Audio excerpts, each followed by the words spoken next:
అందరికీ నమస్తే. నేను మీ Madhu. Welcome back to our channel Alaya Darshanam. నేను ఛానల్ ఎప్పటి నుంచో నేను ఈ టెంపుల్ కి అయితే రావాలనేసి అనుకుంటున్నాను. టెంపుల్ ఇబ్రహీంపట్నంలో ఉంది. టెంపుల్ వచ్చేసి శ్రీ లక్ష్మీ నరసింహస్వామి స్వయంభుగా వెలిసిన క్షేత్రం. హిస్టరీ కూడా చాలా ఉంది. అది ఏంటి అనేది నేను ఈ వీడియోలో చెప్తాను. అలాగే నా ఛానల్ మొదటిసారిగా మీరు చూస్తున్నట్లయితే లైక్ చేయండి, వీడియోని నచ్చితే, అండ్ షేర్ కూడా చేయండి. మొదటిగా మీరు సబ్స్క్రైబ్ అయితే చేసుకోండి, బెల్ సింబల్ ని యాక్టివేట్ చేసుకోండి. నేను పెట్టే ప్రతి ఒక్క వీడియో మీకు నోటిఫికేషన్ రూపంలో అయితే వస్తుంది. ఇక మనం వీడియోలోకి అయితే వెళ్ళిపోదాం. నేను మొదటిగా ఛానల్ పెట్టినప్పటి నుంచి నేను ఈ టెంపుల్ కి రావడానికి ఎంతో ప్రయత్నించాను, కానీ నాకు కుదరలేదు. బట్ ఇవాళ ఎట్టి పరిస్థితుల్లోనే స్వామివారి దర్శనం చేసుకుందాము. ఈ యొక్క టెంపుల్ హిస్టరీని మన యూట్యూబ్ ఛానల్ వ్యూవర్స్ కి అండ్ నా సబ్స్క్రైబర్ కి అందరికి తెలియజేయాలన్న ఉద్దేశంతో నేను మార్నింగ్ లేచి ఈ టెంపుల్ కి అయితే వచ్చేసా. ఇక్కడికి వచ్చాక నేను టెంపుల్ ని చూస్తుంటే నాకు అనిపించింది ఏంటంటే, ఇన్ని రోజులు ఈ యొక్క దేవాలయానికి రాకుండా నేను టైం అంతా వేస్ట్ చేశానేమో అని అయితే నాకైతే అనిపించింది. ఎందుకంటే అంత ప్రశాంతంగా ఉంది ఈ లక్ష్మీనరసింహ స్వామి యొక్క దేవస్థానం.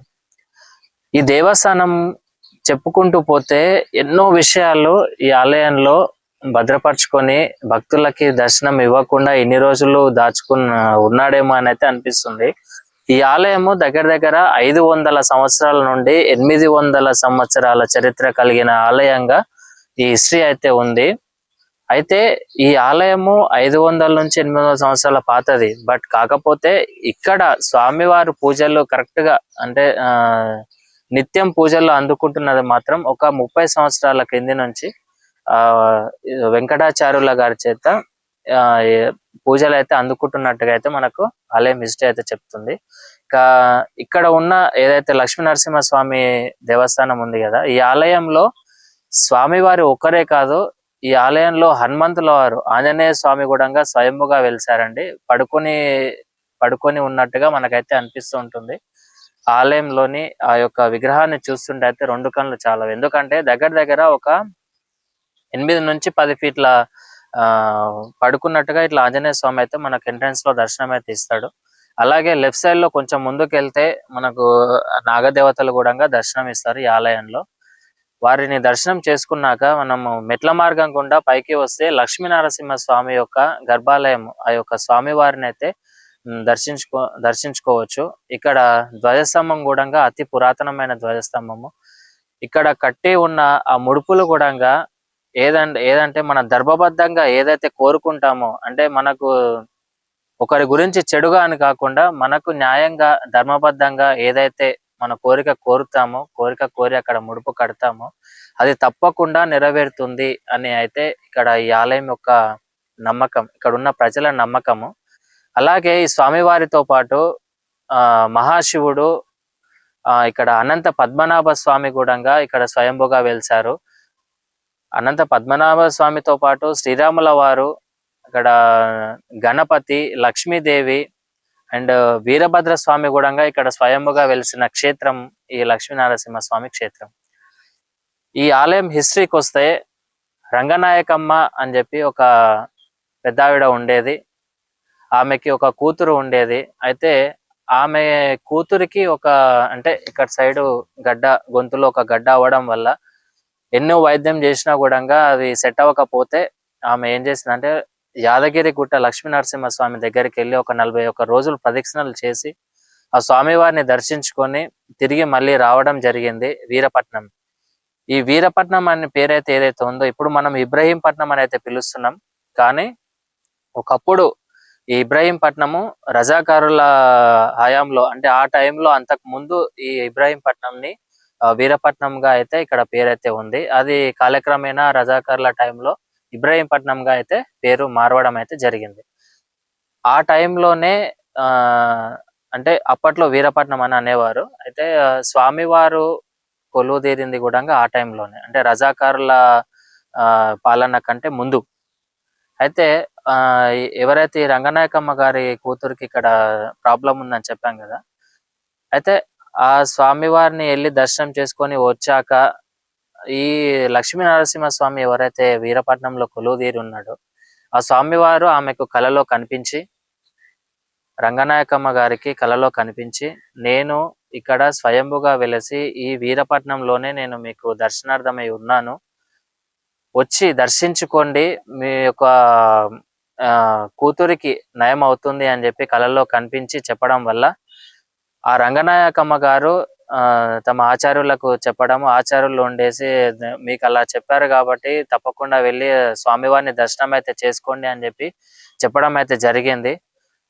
ఆ చెప్పిన దాంతోటి ఇక్కడికి వచ్చి ఆ రంగనాయకమ్మ గారు అనే పర్సన్ ఇక్కడికి వచ్చి ఈ స్వామివారిని వెతికి సీతాఫలాల చెట్ల మధ్యలో ఉన్న ఈ స్వామివారిని వెతికి ఆ స్వామివారిని తీసి మొత్తం శుభ్రం చేసి దీపధూప నైవేద్యాలతోటి ప్రతి శనివారం వచ్చి ఆ స్వామివారికి నైవేద్యాలు పెట్టి ఆ స్వామివారిని నిత్యం కొలవడం, ఆ విధంగా చేస్తున్నప్పటి నుంచి ఆమెకు అన్ని నయం అవ్వడము, అంతా సెట్ అయిపోవడం అంతా జరిగింది.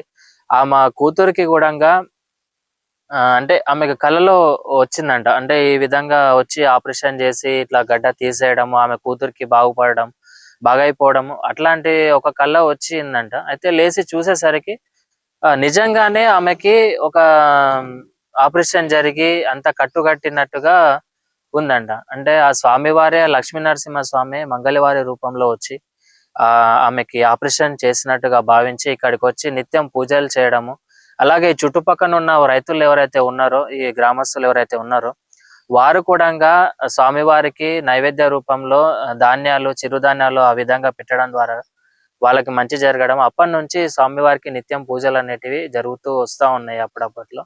అంటే ఇప్పుడున్న ఈ ఇబ్రహీంపట్నం ఏదైతే ఉందో ఇది మొత్తం ఒక అడవి ప్రాంతంలో, అంటే గుట్టలుగా ఆ విధంగా ఉండి రావడానికి వీలు లేనటువంటి ఈ యొక్క స్థావరానికి రంగనాయకమ్మ గారు వచ్చి ఈ స్వామివారిని వెలికి తీసి ప్రజలకు దర్శనార్థమై ఇక్కడ ఉంచడం అయితే జరిగింది. అయితే వాటితో పాటు ఇక్కడ ఉన్న శివాలయం కానివ్వండి, ఆంజనేయ స్వామి కానివ్వండి, అందరూ ప్రతి ఒక్కరి, నేను ఒకే ఆలయంలో ఇంతమంది స్వయంభూ విగ్రహాలను నేను ఎక్కడా చూడలేదు, ఇంక్లూడింగ్ రాముల వారు కూడా. ఏంటంటే ఇక్కడికి వచ్చి ఏదైతే స్వామివారిని కోరుకొని ధర్మబద్ధమైన కోరిక కోరి ఇక్కడ ముడుపు కట్టిన తప్పకుండా ఆ కోరిక నెరవేరుతుందని అయితే ఇక్కడున్న ప్రజలైతే చెప్పడం జరుగుతుంది. ప్రాంగణంలోనే గోశాల కూడా ఉంది మనకు. ప్రతి ఒక్కరు అక్కడ గోశాలకు వచ్చి గోమాతను కూడా పూజించుకునే ఫెసిలిటీ అయితే ఈ ఆలయంలో ఉంది. శ్రీ లక్ష్మీనరసింహభ్యో నమః. దాదాపుగా ఈ ఆలయం మా తాత ముత్తాతల నుండి, వారి తాత ముత్తాతల నుండి పారంపర్యంగా కొన్ని 500 నుంచి 800 సంవత్సరాల లోపు స్వయంభూ లక్ష్మీ నరసింహస్వామి ఆలయం, స్వయంగా వెలిసిన శ్రీ లక్ష్మీ నరసింహస్వామి దేవాలయం ఇది. ఇచ్చట పిల్లలు కాని వాళ్ళకు ఎటువంటి రోగ భయ ఆందోళన విషయంలో ఎటువంటి భయాలు ఉన్నా కూడా శ్రీ లక్ష్మీ నరసింహస్వామి వారు వారి భయాలను తొలగించి వారి కోరికలను మన్నించి కోరికలు నెరవేర్చే శ్రీ స్వయంభూ లక్ష్మీ నరసింహస్వామి ఆలయం. నాకు తెలివి వచ్చినప్పటి నుంచి, నా చిన్నతనం నుంచి నేను ఇక్కడికే వస్తుంటాను. మా తాతలు కూడా ఇక్కడి నుంచే మాకు వారు చెప్పడం జరిగింది. మా తండ్రి మాకు చెప్పడం ద్వారా మేము ఈ ఆలయానికి వచ్చి మాకు ఏ కష్టాలు ఉన్నా స్వామివారికి చెప్పుకొని, మా బాధలు అతనికి చెప్పుకొని మేము మా స్వామి ద్వారా మేము సంపూర్ణంగా చాలా పరిష్కారాలు మాకు జరిగాయి. మేము స్వామివారి కృప వల్ల మాకు అన్ని మంచి జరుగుతున్నాయి ఇప్పటికి. నమస్కారం అండి, నా పేరు అరుణ్ శర్మ. స్థానికంగా ఉన్నటువంటి పురోహితులము. ఇక్కడ స్థానికంగా వీరపట్టణంలో అనాదిగా మరి ప్రాచీనమైనటువంటి లక్ష్మీ నరసింహస్వామి గుట్ట. మరి ఈ యొక్క గుట్టని మేము ఇప్పుడు సింహగిరిగా పిలుచుకుంటున్నాము. అత్యంత ప్రాచీనమైనటువంటి ఈ దేవాలయం మా పూర్వీకులు, మా నాన్నగారి కంటే ముందు, మా తాతగారు అంతకంటే ముందు తరాల వాళ్ళు కూడా, వారికి అనాదిగా వస్తున్నటువంటి వాళ్ళందరూ కూడా ఇక్కడికి వచ్చి అందరూ కూడా దర్శనం చేసుకుంటూ స్వామివారికి సేవ చేసేవారు. మరి ఇంతింతై వటుడింతై అన్నట్టుగా స్వామివారి యొక్క దేవాలయం అభివృద్ధి చెందింది. మరి ఇక్కడ బర్కం లక్ష్మణాచార్యులు అని మా యొక్క అన్నయ్య, ఆయన తన యొక్క జీవితాన్ని త్యాగం చేసినట్టుగా ఇక్కడ దేవాలయంలో మరి అభివృద్ధి పనులకు తాను అన్నింటా తానై పూనుకొని ఈ యొక్క దేవాలయం యొక్క అభివృద్ధిలో పూనుకున్నాడు. మరి ఆ విధంగా ఈ యొక్క దేవాలయంలో ప్రతినిత్యం వివిధ కైంకర్యాలు జరుగుతూ ఉంటాయి. ఉదయం దీపారాధన మొదలు స్వామివారికి అభిషేకము మరి ప్రతి శుక్రవారం కూడా అభిషేకం జరపబడుతుంది. ఈ యొక్క స్వామివారు స్వయంభుగా వెలిసినటువంటి నరసింహమూర్తి. మనకి తెలుసు మన తెలంగాణ మరియు ఆంధ్రప్రదేశ్ రాష్ట్రాల్లో వివిధ స్వయంభుగా వెలిసినటువంటి లక్ష్మీనరసింహస్వామి క్షేత్రాలు ఉన్నాయి. అందులో భాగంగా మన వీరపట్టణంలో మనకందరికీ మధ్యలో ఉన్నటువంటి ఈ యొక్క దేవాలయం లక్ష్మీనరసింహస్వామి దేవాలయం వీరపట్టణం ఇబ్రహీంపట్నంగా పిలువబడుతుంది. మరి ఈ దేవాలయంలో స్వామివారు మరి స్వయంభుగా వెలిసినటువంటి స్వామివారు ఇక్కడి నుంచి 20 ఏళ్ల పూర్వం వెళ్తే గనక స్వామివారి యొక్క రూపురేఖలు మరి ఇంతింతై వటుడింతై అన్నట్టుగా కొంత అభివృద్ధి చెందుతూ ఉండే. ఇప్పుడు స్వామివారి కంప్లీట్ గా స్వామివారి యొక్క రూపం 100% మరి వచ్చేసిందండి. మేము అందుకు చాలా సంతోషపడుతున్నాము. ఈ యొక్క దేవాలయం యొక్క చరిత్ర చూసుకుంటే గనక దాదాపు మా పూర్వీకులు చెప్పిన దాని ప్రకారం 1000 సంవత్సరాల పైనే ఉంటుంది. మరి స్వామివారి యొక్క ఈ యొక్క క్షేత్రంలో మరి ప్రతి సంవత్సరం కూడా స్వామివారి యొక్క కళ్యాణ మహోత్సవం బ్రహ్మోత్సవాలుగా మేము జరుపుతామండి. చాలా విశేషంగా జరుగుతుంది. మరి ఆ యొక్క కళ్యాణ మహోత్సవం ఎంత బాగా జరుగుతుంది అంటే కన్నులారా వీక్షించడానికి 2 కన్నులు సరిపోవండి. అంత వైభవపేతంగా సాగుతుంది. చుట్టుపక్కల గ్రామాల్లో ఉన్నటువంటి వారు, హైదరాబాద్ నుంచి వచ్చేటువంటి వారు అందరూ కూడా వచ్చి యొక్క కళ్యాణ మహోత్సవంలో పాల్గొంటారు. అలాగే ప్రతి శనివారం కూడా ఈ యొక్క ఆలయంలో అన్నదానం జరపబడుతుంది. మరి ఈ యొక్క అన్నదానంలో పిల్లలు పెద్దలు అందరూ కూడా పాల్గొంటారండి. స్వామివారి యొక్క ప్రసాదమే మా రక్ష అన్నట్టుగా అనుకొని భావించి ప్రతి శనివారం కూడా చాలా ఓపికగా వచ్చి ఈ యొక్క స్వామివారి దర్శనం చేసుకొని ఆపై అన్నదానంలో కూడా పాల్గొంటారు. ప్రతి శుక్రవారం స్వామివారికి మరి కైంకర్యాల్లో భాగంగా విశేషంగా అభిషేకం జరపబడుతుంది. ఈ అభిషేకం చూడడానికి కూడా 2 కళ్ళు సరిపోవండి. స్వామివారు మరి ఆ యొక్క అభిషేకంలో మనం నిజ రూపంని కూడా చూడొచ్చు. ప్రతి శుక్రవారం కూడా ఎవరైనా కానీ రావాలి అనుకుంటే 6:30 నుంచి 7:30 ప్రాంతంలో వస్తే స్వామివారి యొక్క నిజ రూపం కూడా చూడగలరు.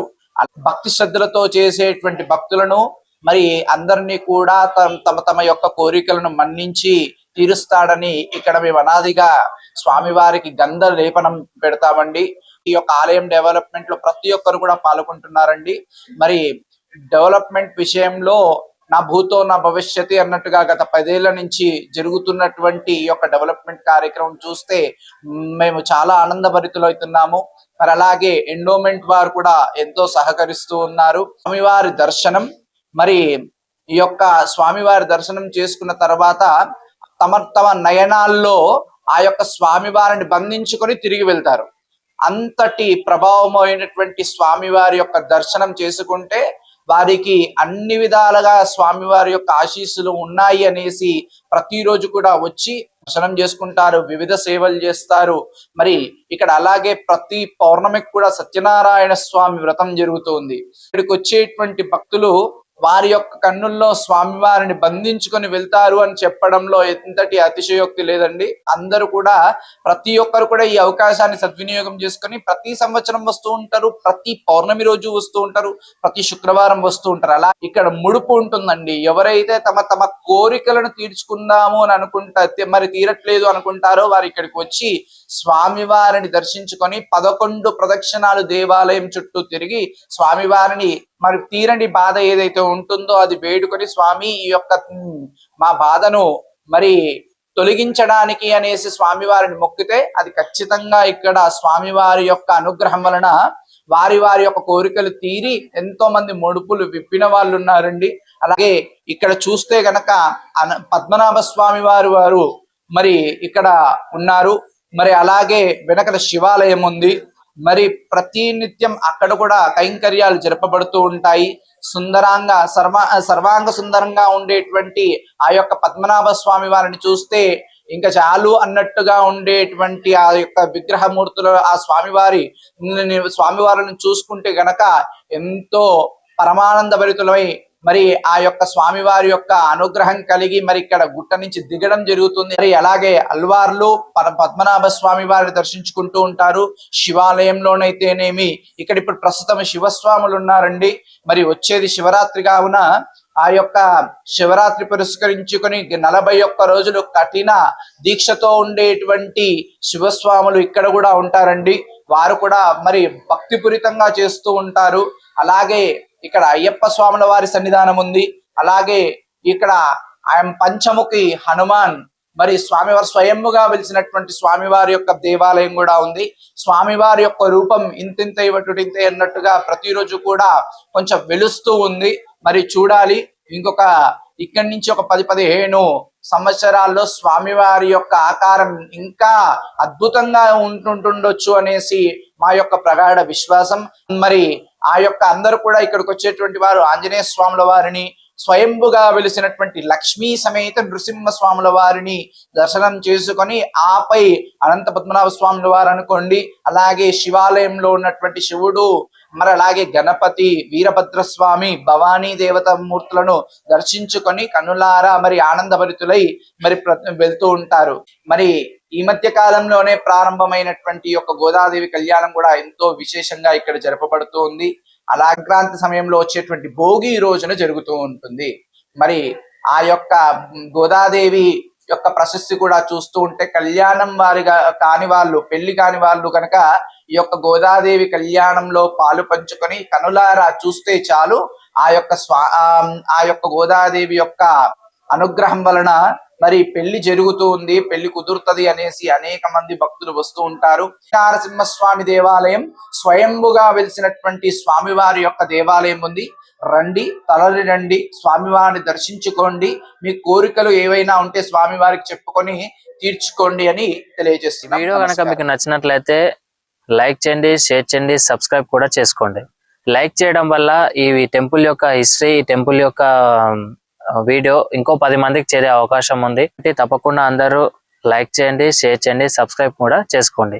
మళ్ళీ మరొక పురాతన ఆలయం తోటి మళ్ళీ మీ ముందుంటా. అంతవరకు సెలవు. జై శ్రీరామ్.